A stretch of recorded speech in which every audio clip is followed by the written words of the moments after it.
You're listening to the Perth Property Show, Australia's only weekly property podcast by West Australian experts for West Australian listeners. Catch your latest episode every Monday at 7 a.m. Good morning, everyone. Welcome to the Perth Property Show. My name's Trent Fleskens, your host. As always, this week we're going to have a conversation with one of Perth's most outspoken, active developers whose ideas and lived experiences resonate with me quite strongly, and I thought it would be quite insightful to have a conversation with Hootan Golestani from Golestani Developments, currently quite active around the Subiaco area, but has definitely been active across Western Australia as he has grown in his role from graduate at Curtin to now developing apartment buildings and thinking about that urban infill space in 2023. So Hootan, thanks so much for coming in. Thank you, Trent. Thanks for that introduction. I appreciate it. We'll have a chat about your upbringing. You're someone who, I think in a similar vein to me, runs a targeted small business looking to make a difference with what you're good at and what you're passionate about. And that clearly these days looks like it's urban infill. It looks like the apartment built form space. Yep. You clearly think very deeply about it. To get there though, it doesn't just happen overnight, as most people recognize. Most people spinning their wheels in the house behind a house space or the triplex space, where a lot of us started, to be frank, will recognize very clearly that there is a big jump. There isn't just one jump, there are many jumps, to be frank, to get from that first position of dipping your toes in the water to being able to make an impact on one of the most prominent streets in Western Australia, Rockaby Road. Where did it all start for you? I know with a surname like that, it probably didn't start in Western Australia. No, my family is originally from Iran, but my father was studying in the US. My family moved out of Iran in 1976. There was obviously the turmoil happening in Iran. Post the revolution, my father just wanted to see the world. It was a simple conversation with a friend of his in the Gold Coast, and he asked, "What's the weather like there?" He said, "Warm." He said, "What language do they speak?" He said, "English." And he said, "What's the economy like?" And it was 1980, and he went, meh. And he goes, "Yeah, that'll do." And next thing you know, we immigrated to Australia, starting in Queensland. My father was in public health, so his main area was dealing with typhoid, which was happening significantly in Papua New Guinea, so there was going to be that kind of connection. He landed here, and the first thing he saw was plenty of opportunity. And like all good ethnic men who come here with a PhD in something, he said, I might do real estate. So that started that process. Numerous times I went with my dad and looking at open homes and things like that. And I'd had an interest in architecture for a long time, but I got into Curtin and architecture. Long way from Queensland. My brother got into the dental school here, and my mom and dad wanted to keep the family together, so brought me with them. 1984, I went to Hollywood High School. I really loved Hollywood. It was an amazing school. The kids there were great, really good to me. It's interesting. You have an American accent. You obviously have an Iranian background, but I would consider your upbringing, you're Australian as it gets. I can't lose the accent. I've tried, but I sound really weird when I fake it. So yeah, you just have to give in. They say it's the laziest on the palate. It moved you straight into obviously architecture, right? Having that context from your dad presenting real estate to you in a first-hand experience. What did architecture teach you, and how did you move on from there? So when I went into the School of Architecture at Curtin, it was a very rudimentary kind of a process. It was very utilitarian. There was a big war in the school about just, architecture as a science, and a few lecturers who really saw, I don't want to say architecture as an art, but it was something more expressive than we were learning at Curtin University. Not just functional. I actually found that whole experience of the science of architecture to be unbelievably boring. And I was a diligent student, but as soon as I got to uni, I imploded. I wanted to see the universe. I felt this was just unbelievably limiting. So I was a terrible student. I did really, really bad for quite a while. No surprise though, right? Talking to Dave Hillam about his experience, half the class was gone in the second year, and I hear that often from people who've been in the architecture school. The herd thins very quickly. The attrition rate's unbelievable. My biggest issue as well was that we were doing some really crazy hours, and I was burning out, and I couldn't keep up. I had friends of mine and great architects and they're doing amazing work, and they managed, but for me, it just was not going to happen. Do you think it might have been, and this will be relevant to a lot of young people going through university, listening to this podcast, that maybe you were in the right industry, but maybe not the right profession, and your passion was slightly misaligned to your studies at that point in time? Yes, but look, we really have to be honest here. I had to go see a sleep specialist. I never forget the conversation was that population of WA that are architects is 1%. They were probably about 25% of his business. How'd you go? You finished that course, obviously. Look, I took my time. I went part-time. From Curtin, I went to UWA, which is where I graduated from. I started to work in a series of offices, and I realized pretty quickly that I could go hungry, that I needed a second job for my job. I loved what I was doing to a degree, but I couldn't really keep up the pay, and for the hours I was doing, not even remotely close.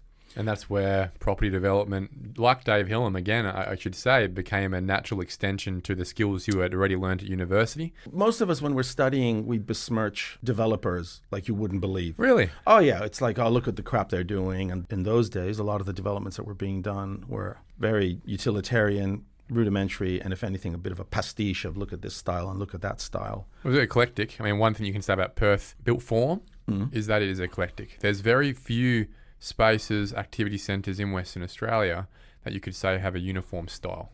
And that's because of the multi-cyclical, multi-generational time frames that certain developments on certain lots have come out of the ground. Perth was and still is a little bit of a hodgepodge. There's a lot of elements and aesthetics and styles. It will continue to be. We have too many local planning policies, ever-changing local planning policies, ever-changing stylistic and material-driven evolution over time. Because of that, because we've always got the new facade or the new cladding coming through into our industry, selling that new development, making it look sexy, being able to sell it to the public. It's very rare we're going to have a generation of very similar built form and style. Is that not correct? Absolutely. I mean, look, you go to somewhere like Amsterdam, and you see this varying kind of aesthetics, but they all work together to be this uniform element. Very thematic. Correct. But the key thing was that was built at a certain time in culture where that level of expression was all that they wanted and needed. It didn't change for generations. It didn't change. It didn't need to. Now, at a time when Perth was that culture, we didn't build much. So what you found is that you would see a series of buildings, but there would be vacant lots, two between them. In residential areas, it was large lots. So now we're in a culture where that just does not apply. And we talk about how we're going to reinstate that, but we can't. We've moved on. Everything has moved on. Materials has moved on. Construction has moved on. Costs has moved on. We have moved on. And so what we find ourselves is in a city that's in a state of flux. That's why we have all the varying voices. That's why we have all the angst about development. Yes, developments can be way better, without a doubt, and they should be. But the belief that we can somehow rebuild now King Charles's city in Poundbury. Yeah, it won't work. And if anything, realistically, the economics of that. Well, and that's the reason, the economics, right? You spoke about having that first job. What was the first development? I was doing developments on the side while I was working in an architectural office. It was family, and the first... When was this? Oh, God, 1995. Which suburb? Subiaco again. This was the moment where it was kind of like Texas. Put your finger in the ground and oil will pop up. And we used to go and look at properties where we would be whispering to each other, I think this is a triplex. And then the real estate agent selling it would say, this beautiful land with this backyard. And he said, I know you can subdivide it, but why would you? We were there thinking, well, you'd subdivide because you'd have 3 smaller houses that were cheaper, more affordable. And they sell like hotcakes. That is the whole point of urban infill for the private investor, is that you are financially rewarded for filling the gap between public policy and public need. And that is this migration, this evolution of urban infill that we're going through right now that many other cities around the world have already passed. Yep.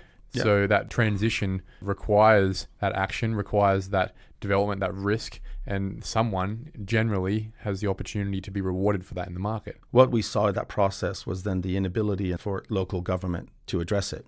So they spent more time fighting everything and creating a policy that was anti-development. And understandably, development at that time would be a face brick, low ceiling, flat little house in the back of someone's house on the front. They weren't particularly well designed, but they were quick, they were cheap, they were easy. They were very functional.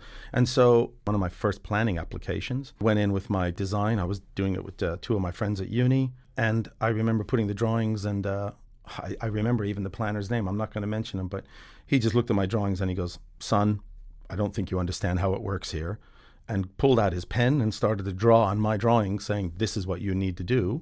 And basically pushed the drawings back to me and said, okay, boy, go off and, do your thing. that was when I realized that we really have what appeared to be an immovable object. Yeah, we have a lot of, in local government planning space these days, there's a lot of nearly a parking inspector, gatekeeper culture, a control-based culture rather than an affirmative teams-based, solution-based culture. And I would like to keep having that conversation on this podcast about starting to improve the culture coming out of Bachelor of Planning at Curtin. Too often I see there are two types of planners coming out of that university degree.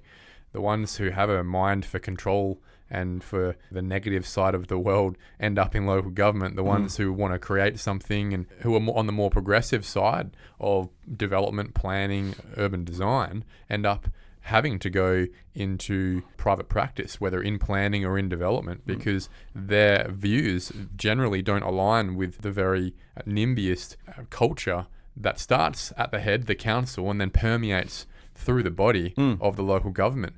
It's hard to fit in as a progressive person in the local government in a planning space. Yeah, and to be honest with you, I mean, local government in the end, we are talking about people who are elected where they're winning their ward with 100 votes. I wish it was 100 votes. I mean, that would be something. We've heard of stories as little as 20. And the problem is that then they have to pander to that small population. And I've been in council meetings where the councillor is speaking, wax lyrical about, oh, look at this design issue and that design issue, and they're a furniture salesperson or they're a chemist. Each profession, I have no issue with it. I respect them for what they do. But you're not an architect or a planner. And this goes to something we were speaking about before. One thing I think that lacks in the local governments that you've brought up to me this morning is there is a clear gap there in competency when it comes to design.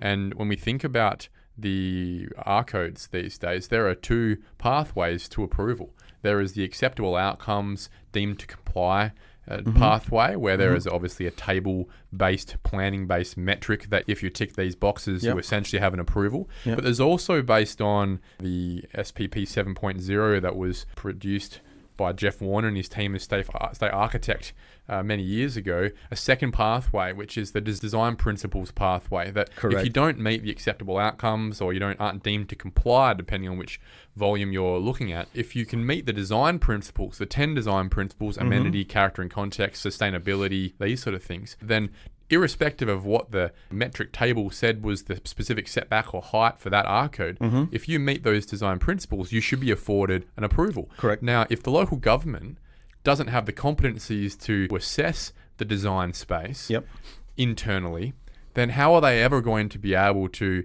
provide an approval further to that when it doesn't meet the acceptable outcomes?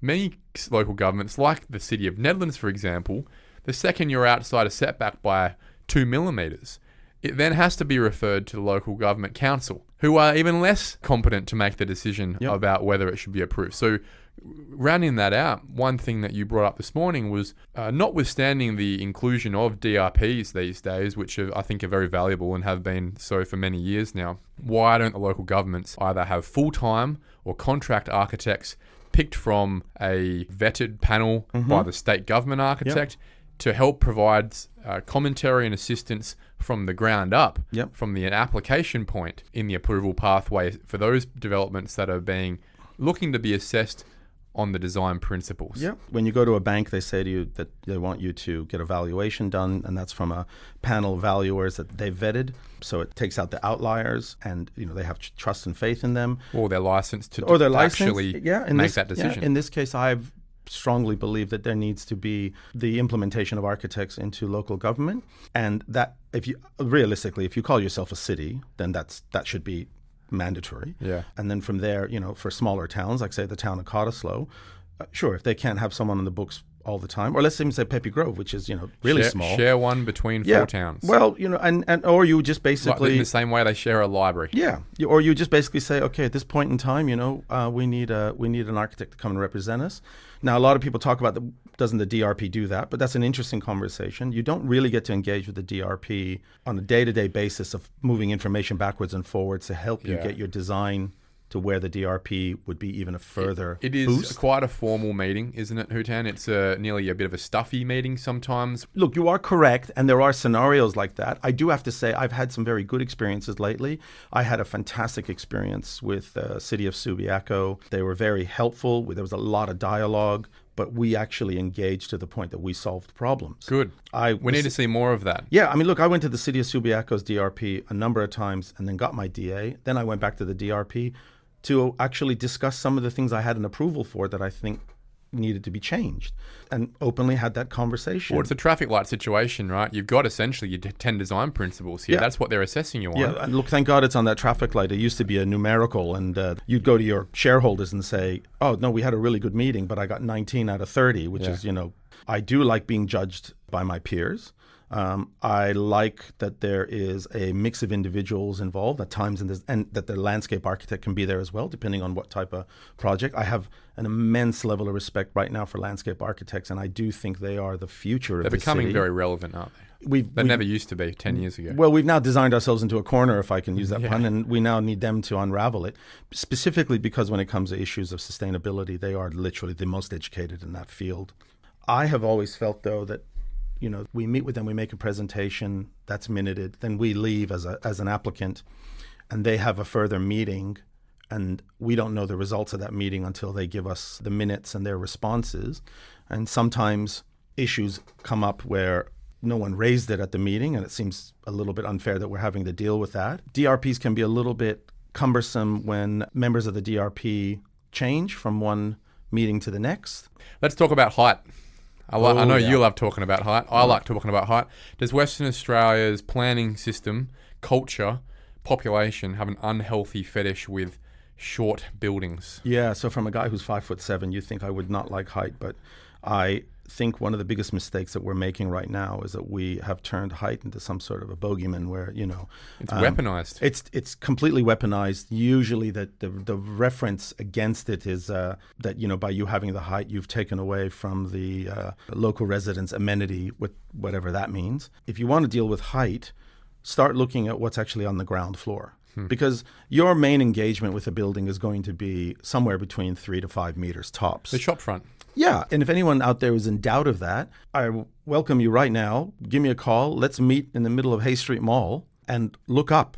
And the first thing you see is actually some really quite amazing buildings you would have never even noticed. I make a point of that when I walk in the Hay Street Mall. And we're talking about the second level, because most of these buildings are 2 levels tall. Yeah.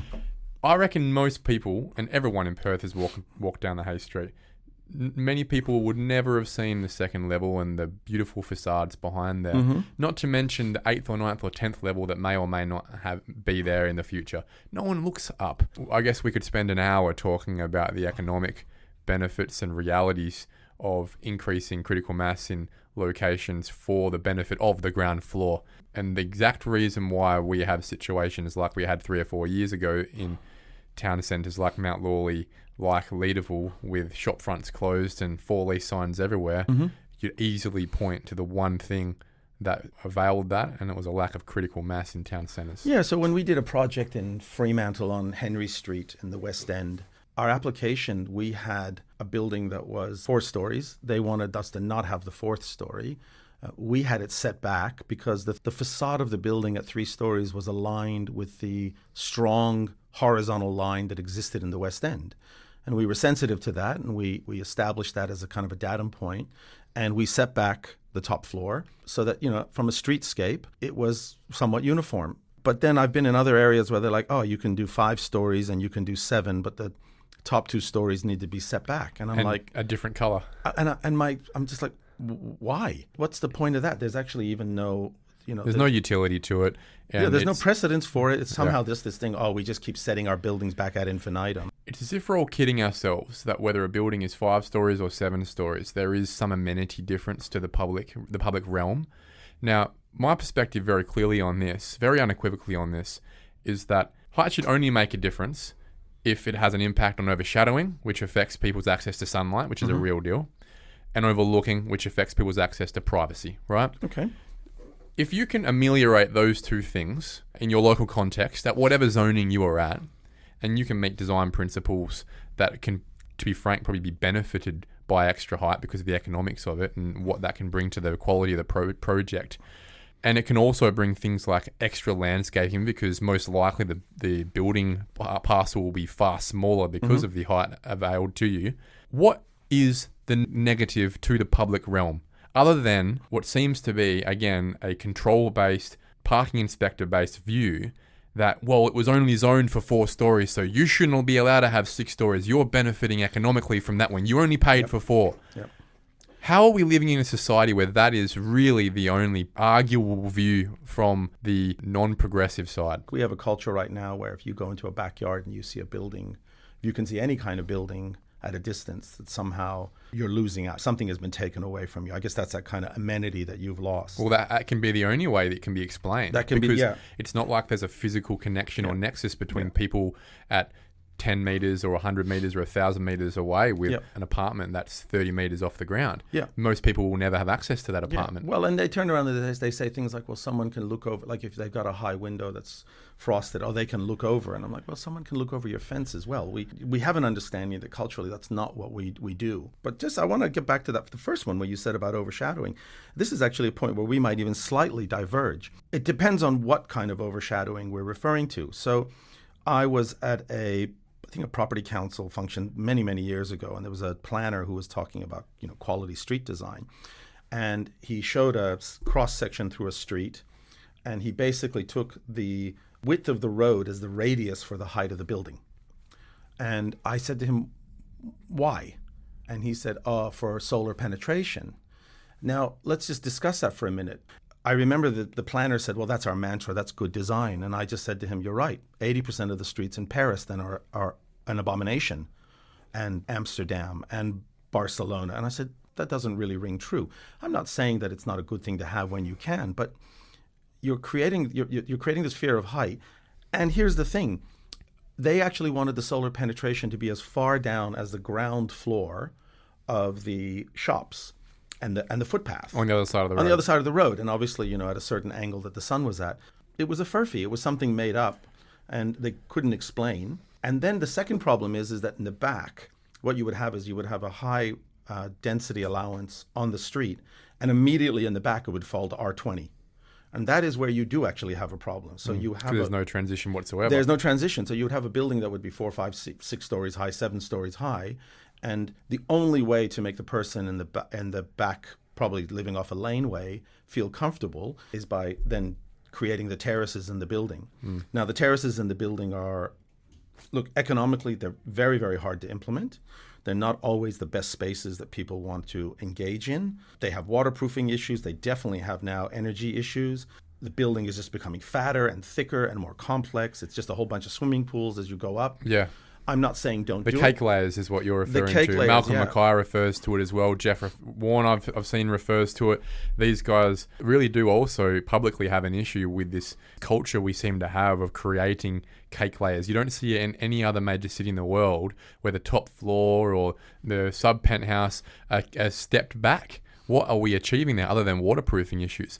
Now, let's talk practically, anecdotally, about your development you're now doing at the moment, the Rockaby, on Rockaby Road in Subiaco. It's across the road from the Elysium development for people to get an idea. It's at the top of Rockaby Road, I guess, on the other side. Yeah, I think most people would know it as the one that's across the road and a little bit down from Bucla being the epicenter of that area. You're nearly finished, right? But I remember you putting a post up on LinkedIn a few weeks ago talking about how the limitations of height have had a serious impact on your development. So you're on the high street of one of our biggest activity centres. And you were limited to how many floors? We're limited to 3 stories. In that time when we put in the application, it was, I should rephrase, it was just limited in height. And that was a wall height of 9 and a roof height of 12. It was implying that they wanted you to have 3 stories, the 9-meter wall height. So, each story being 3 meters.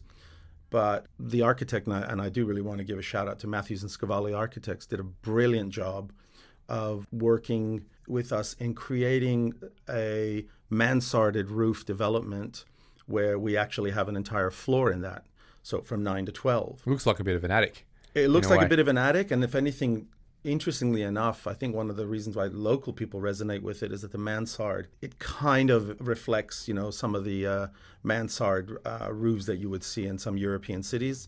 I don't want to be too Eurocentric, but worked in our favor at the time. And they did a really great job of creating that look with what is still a very limited library of products that we can utilize, especially with costs. That was a very interesting project. It was one, we had a really, really robust conversation with the DRP. Then from there, it moved to council, where one of the councillors said that, there's 20 apartments here. At the time, we applied for 10. The councillor had given on this kind of like A4 memo to everyone saying, why do they get 20 apartments? Why do they have 40 bays and this, that, and the other? And that wasn't our application. Or it's a 10 apartment development. And suddenly someone said, no, sorry, it's 10 apartments and half the parking bays you're saying. And I never forget the councillor going, okay, well, I still don't think it should be approved. And then when it went to vote, she voted for it. So it was very, very confusing in that regard. And that really does prove a point that their ability to read plans is terribly limited. But we had a 11 out of 12 vote, almost unanimous. And at the JDAP, we had a unanimous vote. These buildings are not going to go anywhere. We'll still see the Rockerbie in 100 years, I would suspect, right? Yep. So once it's built, it's built. You can't rebuild probably on this site ever again, I'd say. Commercially, if you had your choice, what would have been the height you would have been happy to take the risk on from a development size point of view and confidence of sales point of view, that you could have put your hand on your heart and gone, I could have built that to that height and provided that many apartments over that number of stories? Yeah, so I would have probably gone a further story. Just one more. Just one more. And the reason is because in the end, we are limited by parking. So the parking layout, how far do you go? Now, we could then have had a conversation about going below ground, but it was a small site. So by the time you ramp down, You're not getting many more. you're not days. getting many more. It's not worth it. But it wasn't just at the height. One more story would have been more than ample, which I'm not sure now if is allowed. But to be honest with you, the biggest joke of the whole process is plot ratio.